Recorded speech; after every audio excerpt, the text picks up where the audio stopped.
목회자가 이제 된 후에 제가 교회를 섬기고 사역을 하다 보니까 이 신앙생활이 저에게는 너무 당연한 것처럼 되더라고요.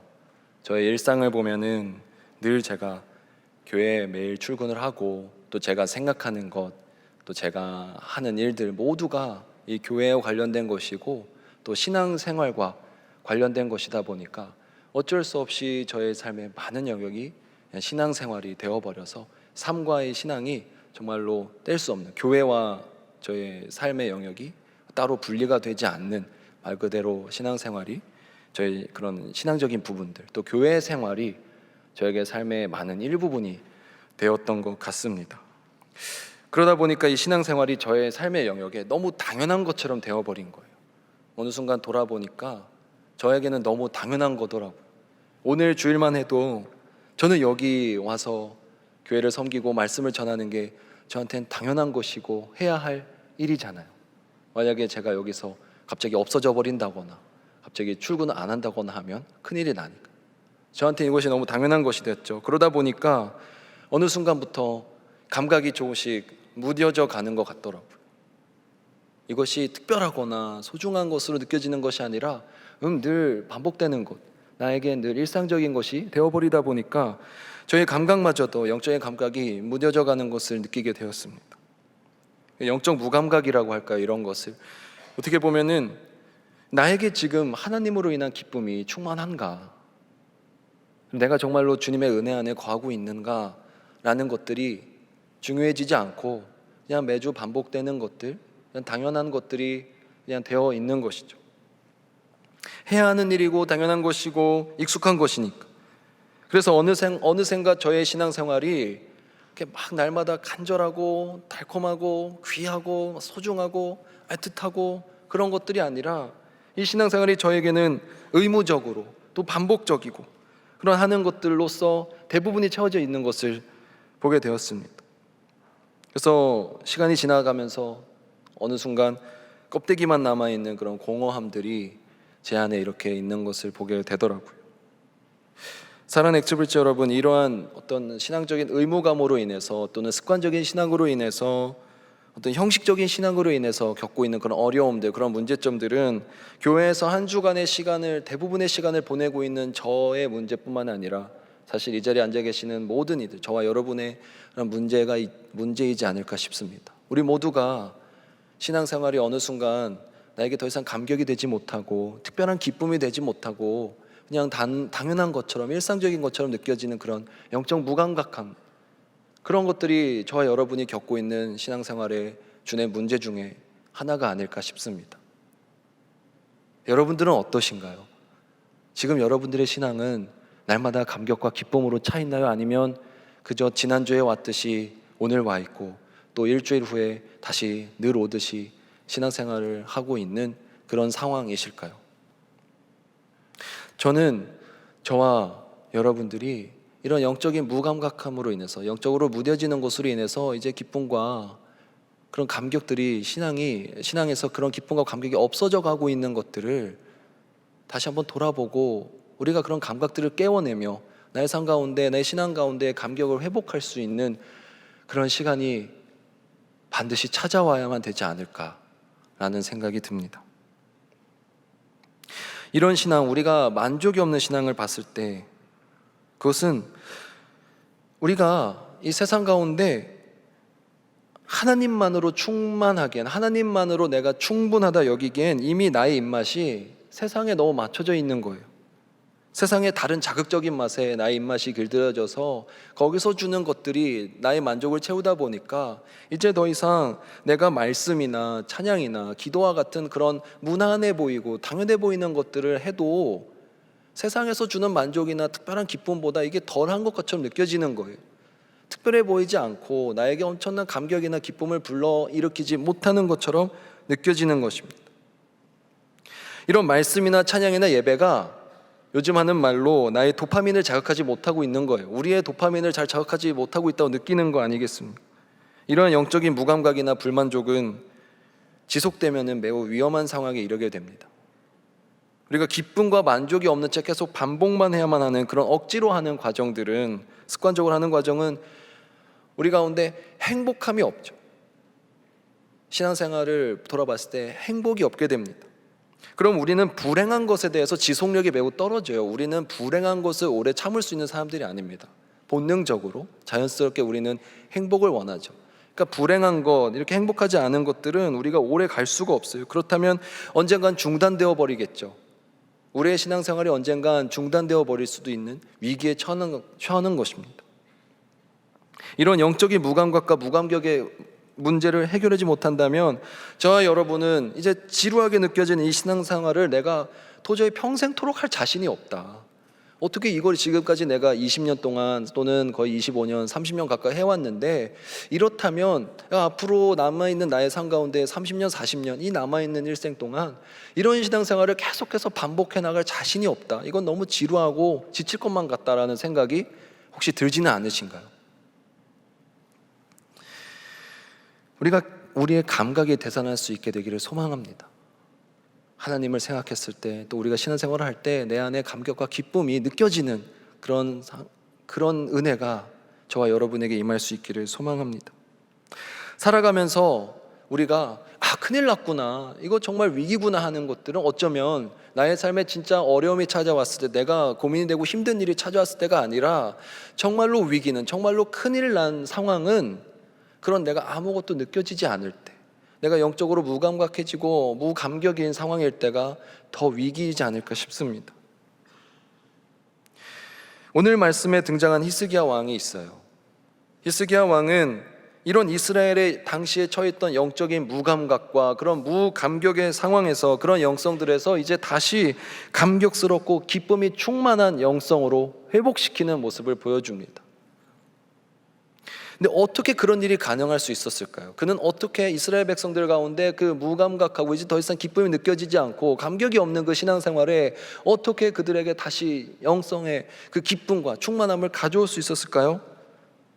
히스기야의 가장 대표적이면서도 중요한 업적이 있습니다. 그것은 먼저 종교 개혁을 단행했다는 것입니다. 그리고 두 번째로는 이스라엘의 주요 민족의 절기였던 무교절, 그 유월절을 회복시켰다는 점에 있어요. 사랑하는 여러분, 여러분들 가운데 어떤 권태기나 매너리즘 이런 거를 느껴보셨다면 그것은 결코 자연스럽게 해결되지 않는다는 것을 너무나 잘 알고 계실 것입니다. 내 안에 영적으로 침체되고 아무것도 느껴지지 않고 좀 지치고 무료하고 그런 마음이 내가 가만히 둔다고 해서 어느 순간 갑자기 감격이 되살아나고 갑자기 이게 좋아지고 하지 않는다는 것을 여러분은 잘 알고 계시죠? 이런 아무런 조치를 취하지 않는 채 가만히 있는다고 해서 우리 안에 신앙적인 감격이나 그런 기쁨이 되살아나지 않아요. 오늘 저와 여러분의 삶 가운데 이런 다시 한번 영적인 회복을 경험하며 우리 가운데 그 기쁨과 감격이 되살아나는 이를 위한 결단이 이루어지는 이 시간이 되기를 간절히 소망합니다. 오늘 우리가 함께 살펴볼 히스기야가 첫 왕이 되던 순간을 보면 아하스 왕이 죽게 돼요. 그의 아버지 아하스 왕이 죽게 되고 그의 아들인 히스기야가 25살의 나이에 왕이 오릅니다. 근데 이 히스기야의 아버지 아하스는 하나님 아버지 앞에 참 올바르지 못한 왕이었어요. 그의 일생에 대해서 성경은 이렇게 그냥 일축하고 있습니다. 짧게 말해서 그는 그의 조상 다윗 같지 않았고 여호와 보시기에 정직하지 않았다라고 평가하고 있습니다. 28장 1절 말씀을 보면 아하스가 왕이 오를 때 나이가 20세라 예루살렘에서 16년 동안 다스렸으나 그의 조상 다윗과 같지 아니하여 여호와 보시기에 정직하게 행하지 아니하였다라는 평가가 되어 있습니다. 이 히스기야 왕의 아버지인 아하스 왕은요, 바알의 우상 신상들을 만드는 사람이었어요. 그리고 흰놈의 아들 골짜기에서 분향을 했다라고 나와 있는데 그냥 일반적인 어떤 우상 숭배가 아니라 그 다음 부분을 보면 자녀들을 불살랐던, 그 사람을 제사로 바쳤던 장면이 나옵니다. 이 아하스 당시에 암몬 사람들이 믿던 몰렉이라는 신이 있어요. 근데 그 신에게 바치던 제사의 관행이었는데요, 이들은 다른 동물이나 다른 제물을 바치는 것이 아니라 사람을 제사로 바쳤어요. 자기의 아이들을, 어린 아이들이나 자녀들을 제물로 바쳤습니다. 왜 그랬을까요? 그들이 믿는 신의 개념은, 그들이 믿는 신의 모습은 보통 제물로는 화를 달랠 수 없는 신들이었어요. 그냥 고기를 바치거나 채소를 바쳐가지고는 도저히 화를 풀리지 않는 너무나도 무시무시하고 광폭한 신들이기에 사람을 바쳐서 우리에게 가장 중요하다고 여길 수 있는 자녀들을 바쳐야지만 우리를 달래주고 우리를 지켜주고 달랠 수 있는 신들이다, 이런 개념이 있었다고 합니다. 그래서 그들은 직접 그 아이들을 바쳤어요. 오늘 본문 그 앞 부분을 보면 이 히스기야 왕의 아버지인 아하스 왕은 제사로서 자녀들을 바치는 그런 사람이었습니다. 아하스가 이러한 종교 관행을 따라서 이렇게 자신들의 아들들을 불태워서 제사로 드렸으니까 성경은 이를 가증한 일, 즉 더럽고 굉장히 역겨운 것이라 말하고 있습니다. 그리고 직접 산당들에서 제사를 드려요. 뭐 그냥 드려라 이거 시키는 것도 아니고 자기가 앞서서 산당들을 찾아가면서 전국 곳곳에서 우상신을 섬기는 그런 행동을 보여줍니다. 참 우상숭배를 많이 하고 우상숭배 가운데서도 너무나도 심각하게 안 좋은 일들을 하는 그런 왕이었어요. 하나님 보시기에 참 안타깝고 정말 보기 좋지 않은 모습이었습니다. 그리고 제일 가장 안타까웠던 것은 이 히스기야의 아버지 아하스는 성경 본문을 보면 그가 어려울 때 오히려 하나님을 찾았던 것이 아니라 인생의 공고한 때, 힘들고 어려운 일이 찾아왔을 때 오히려 우상을 더 붙들었다, 이렇게 말하고 있습니다. 그것은 역대하 28장의 부분에 보면 잘 나와 있습니다. 세번역으로 봤을 때 사태가 이렇게 악화되었는데도, 그가 왕이 다스릴 때 상황이 매우 안 좋아졌어요. 사태가 이렇게 악화되었는데도 아하스 왕은 주님께 더욱 범죄하였다라고 말하고 있고, 자기를 친 그 다마스쿠스 사람들이 섬기는 왕을, 그러니까 자기 나라를 공격한 사람들이 섬기는 왕을 자기도 섬기게 됩니다. 혹시 이 왕을 내가 섬기면 이제 나를 돕지는 않을까 하는 마음으로 우상 숭배를, 이방의 민족들이 섬기고 있는 신을 더 섬기는 것을 보여주게 됩니다. 이랬던 사람이 아버지였어요. 히스기야 왕은. 그의 아버지는 이런 우상 숭배의 삶을 살고 있는 사람이었습니다. 그런데 젊은 히스기야가 자라나면서 바라본 그런 아버지의 모습은 그럼 어땠을까요? 우상 숭배가 일상이었고, 무엇보다도 아버지의 자녀들이었으니까 자기한테는 뭐가 되죠? 자기의 형제들을 제물로 바치는 그런 아빠였습니다. 그런 아버지였어요. 그런 사람 밑에서 자라나면서 왕이 된 히스기야가 그런 비신앙적이고 곳곳에 산당을 지어서 우상 숭배하는 그런 지도자였던 아버지를 따라서 왕이 된 이 히스기야가 제대로 눈을 뜨고 깨어있지 않았다면 그에게 이런 것들은 당연한 것이었고 본인도 따라서 답습할 수 있었던 것들이었습니다. 그런데 그는 자칫 이런 영적인 무감각함과 이런 무감격적인 상황에서 그는 그를 내버려 두지 않아요. 그는 거기서 계속해서 자신도 우상을 숭배하고 하나님과 점점 더 멀어지는 삶을 택한 것이 아니라 그는 아버지와는 전혀 다른 길을 가게 되는데, 여기서 오늘 우리가 살펴보고 싶은 것은 이 아하스 왕이 오늘날 우리 삶 가운데, 저와 여러분의 삶 가운데도 아하스 왕이 있다는 것입니다. 히스기야에게는 아하스라는 아버지가 있었듯이 오늘날 저와 여러분에게도 이 아하스 왕과 같은 그런 것들이 있는데, 첫 번째로는 우리 일상이 바로 그런 아하스라는 것들이죠. 우리가 타협하고 있는 일상, 타협적인 일상이 바로 첫 번째 아하스입니다. 저와 여러분의 주변을 지배하고 있는 일상이 있어요. 이미 익숙해져 버린 나의 잘못들이 있을 수 있습니다. 내가 매일 반복하고 있는 것들, 어느샌가 잘못인지도 모른 채 짓고 있는 그런 잘못들, 안 좋은 영적 습관들이 여기에 포함될 것입니다. 다들 그렇게 하지 않나요? 아니면 이번 한 번쯤은 괜찮지 않을까 하는 그런 것들이 바로 타협적으로 살아가고 있는 우리의 일상이죠. 그리고 한 가지 더, 두 번째는 저와 여러분이 분별해내고 있지 못하는 그런 세상적인 가치관이 바로 두 번째 아하스입니다. 세상이 추구하는 우선순위의 리스트를 한번 뽑아볼까요? 세상이 추구하는 우선순위 리스트들은 물질이 들어가 있을 것이고 권력이 들어가 있을 것이고 많은 다른 외모와 다른 외형적인 것들이 많이 들어가 있을 것입니다. 그런데 사실 우리 삶의 우선순위를 뽑아서 리스트를 만들어 본다면 사실 슬픈 것은 세상에 말하고 있는 가치관에 의한 리스트와 우리 삶 가운데 우리가 우선순위로 삼고 있는 그 리스트가 별반 다르지 않다는 것이 우리 삶의 가장 안타깝고 슬픈 점이 아닐까요? 히스기야가 보여준 태도는 이런 타협적인 일상이나 또는 세상적인 가치관으로 인해서 무감각해져 버리고 있는 우리의 신앙을 극복하는 그런 중요한 열쇠를 하나 보여주고 있는데, 그것은 바로 그의 개혁이 언제 일어났는가입니다. 그가 왕이 된 후에 첫째 해 첫째 달에 이 개혁을 시작했다는 것을 성경을 통해 알 수 있습니다. 오늘 역대하 29장 2절에서 3절을 보면 이런 언급이 있습니다. 히스기야가 그의 조상 다윗의 모든 행실과 같이 여호와 보시기에 정직하게 행하여, 3절인데요, 첫째 해 첫째 달에 여호와의 전 문들을 열고 수리했다, 이렇게 나와 있습니다. 첫째 해 첫째 달이라는 표현이 매우 중요한데요, 두 가지의 의미로 생각해 볼 수가 있습니다. 첫째 해 첫째 달은 히스기야가 왕이 오른, 문자적으로 봤을 때는 히스기야가 왕이 되고 나서 바로 그 달, 첫째 달을 의미를 합니다. 또는 다른 의견이 하나 있을 수 있습니다. 그것은 이제 유대력으로 봤을 때 이 니산월을 첫째 달로 하기 때문에 니산월을 의미할 수도 있습니다. 근데 그래도 어떤 입장으로 보느냐에 상관없이 사실은 큰 차이 없습니다. 누가 몇 개월의 차이이죠.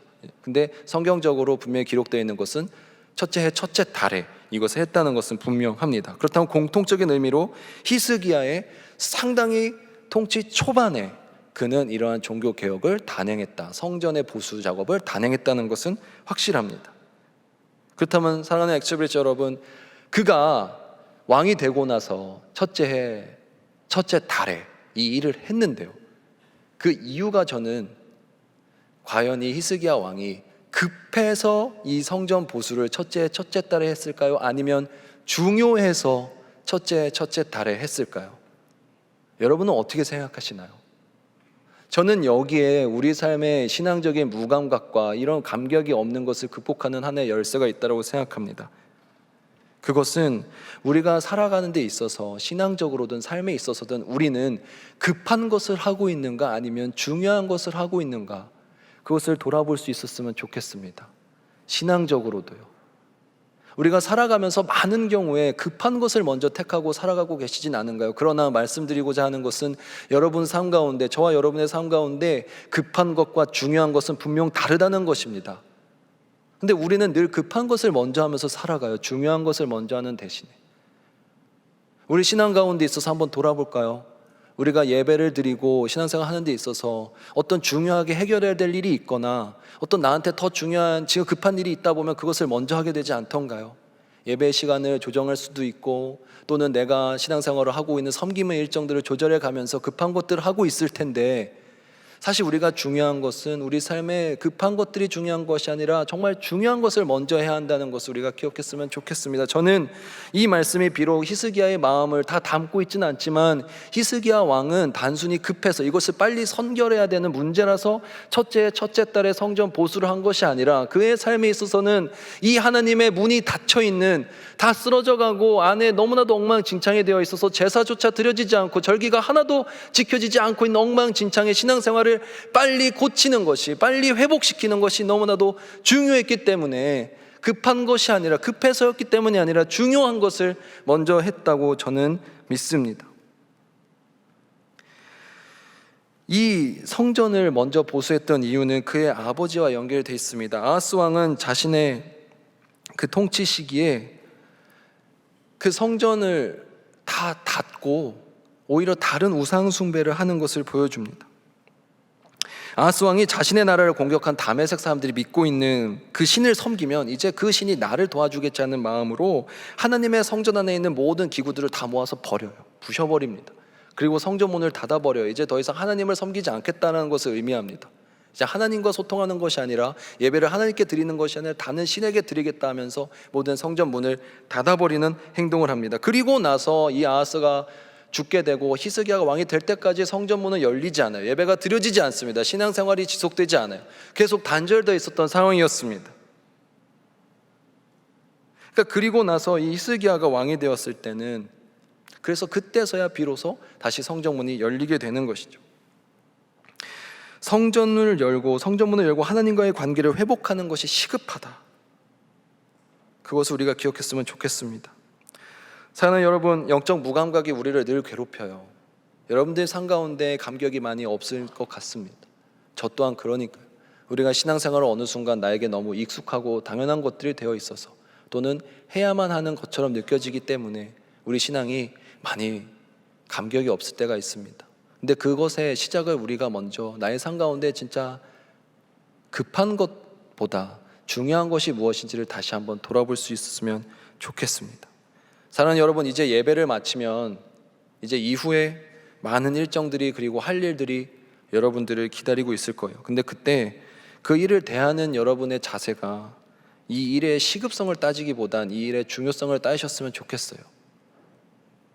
부서 모임을 할 때 급한 것이 있을 수 있습니다. 그러나 중요한 것을 먼저 하십시오. 세일 모임을 할 때에도 급한 것이 있을 수 있습니다. 그러나 중요한 것을 먼저 하십시오. 여러분의 삶 가운데 급한 것이 있을 수 있습니다. 그러나 중요한 것을 먼저 하십시오. 그리고 그 중요한 것이 무엇이냐? 그것은 하나님의 뜻에 따른 일을 하는 것입니다. 하나님이 기뻐하시는 일을 하는 것입니다. 그것이 우리의 유일한 기준이 되어야 될 것이며 그것이 우리의 유일한 우선순위가 되어야 될 줄로 믿습니다. 사랑하는 여러분, 우리가 계속해서 급한 일만 따라가다 보면 어떤 일이 일어나나요? 급한 일만을 따라가다 보면 저와 여러분의 신앙은 수많은 타협점들을 만들게 됩니다. 이때는 이럴 수밖에 없어, 저 때는 저럴 수밖에 없어. 그리고 또한 세상의 가치관과 나의 영적 가치관이 많이 닮아가게 됩니다. 이것은 세상에서도 이렇게 할 수밖에 없어 하는 순간 그런 것들이 많은 것들이 닮아가게 되고 포기할 수밖에 없게 되는 것이죠. 우리 신앙적으로 나의 삶에 급한 것보다 중요한 것들을 할 수 있게 되기를 소망합니다. 그리고 우리 삶에 급한 것이 아닌 중요한 것을 하려고 할 때 어떠한 자세와 방법으로 해야 하는지 오늘 히스기야가 말씀을 통해서 보여주는 것은, 히스기야가 먼저 가장 애썼던 것은 성전을 깨끗게 하는 것에 있었습니다. 그래서 성전을 깨끗게 한다는 것은 비우는 것과 또한 원래의 모습을 회복시키는 것 모두를 포함합니다. 우리가 오늘 읽은 본문 사이에 위치하고 있는 역대상 이야기를 보면 29장 15절부터 19절까지의 성전 전화의 과정이 나오는데요. 성전을 깨끗게 한 과정이 나오는데 여기에서 성결하게 하다 또는 깨끗하게 하다를 무려 7번이나 반복해서 사용합니다. 그것은 히스기야의 성전 개혁의 방향성이 깨끗하게 하고 성결하게 하는 것에 초점이 맞춰져 있음을 보게 됩니다. 사랑하는 여러분, 우리 신앙의 영적 매너리즘을 극복하기 위해서 무엇이 필요할까요? 그것은 우리 삶에 무엇인가를 채워 넣는 것에 집중하기보다 이제 비워내는 것에 집중하셔야 될 때입니다. 우리 삶의 복잡성을 덜어내고 단순함을 회복해야 될 때입니다. 왜 그럴까요? 우리가 배고픔을 갖고 있는 사람만이 더 맛을 민감하게 느낍니다. 고요한 정막 가운데 있는 사람만이 소리에 더 귀를 기울일 수 있습니다. 여러분들의 삶 가운데 왜 신앙적인 매너리즘이 있을까요? 왜 나의 삶 가운데 더 이상 이것들이 무뎌져서 감격이 되지 않을까요? 이미 너무 많은 것들이 우리를 채우고 있기 때문입니다.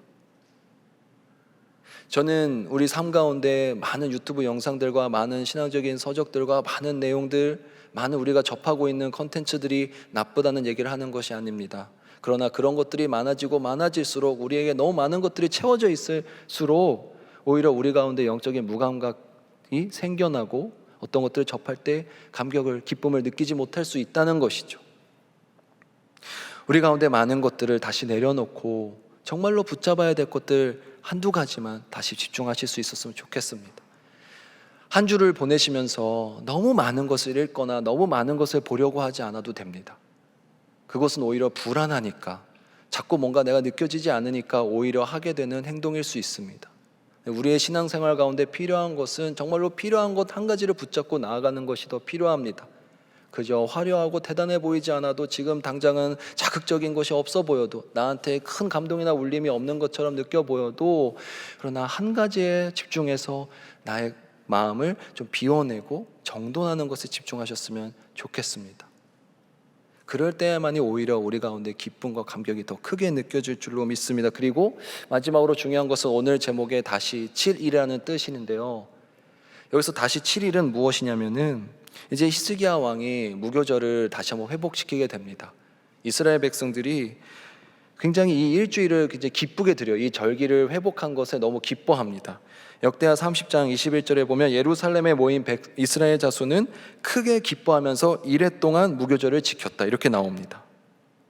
이제 이 일주일이라는 기간이 원래 이제 무교절의 그 6월절의 기간인데, 이 기간을 회복한 것이 너무 즐거워서 행복하게 즐기다 보니까 이 이스라엘 백성들이 자발적으로 이제 어떻게 하게 되냐면, 우리가 일주일의 절기를 더 지키자. 그래서 총 무교절의 이 유교절의 기간을 2주일을 지키게 됩니다. 사랑하는 여러분, 6월절을 기간을 지키기 위해서는, 이 절기를 지키기 위해서는 자신의 생업에서 잠시 손을 떼어만 했어요. 이 절기를 온전히 지키기 위해서는 자신이 손해를 감수해야만 했습니다. 그럼에도 불구하고 이들은 자신들이 경험하는 이 영적인 기쁨과 이 체험을 계속해서 반복적으로 느끼고 싶어 했던 것이에요. 한 번에 그치지 않고 한 번 더 붙잡는 것이 중요한 것 같습니다. 사랑하는 여러분, 여러분들의 삶 가운데 정말로 행복했던 경험들이 있으시죠? 정말로 주님께서 만나주시고 주님께서 큰 은혜를 주셨던 그런 것이 느껴졌던 경험들이 있으실 것입니다. 그것을 저는 한 번 더 붙잡으셨으면 좋겠어요. 그럴 때 정말로 큰 은혜가 있을 것 같습니다. 한 번으로 그치지 않았으면 좋겠습니다. 오늘 이스라엘 백성이 이 본문 가운데 히스기야 왕의 시대에 보여줬던 모습 가운데 아름다울 수 있었던 이유 중에 하나는 그들이 일주일의 축제만 즐기고 나서 이제 한 번 했다, 오늘 우리 액부컵 한 것처럼 우리 액부컵 한 번 하고 이제 됐다, 이제 끝났다 하고 다음에 2회 3회의 액부컵을 개최하지 않은 것이 아니라 이들은 한 번 더 그 감격과 그 기쁨을 누리기 위해서 한 번의 절기를, 한 번의 7일을 더 지켰다는 것입니다. 사랑하는 여러분, 여러분들 가운데 안미를 갔다 오시면서 큰 은혜를 받으신 경험이 있나요? 그럼 한 번 더 가셨으면 좋겠습니다.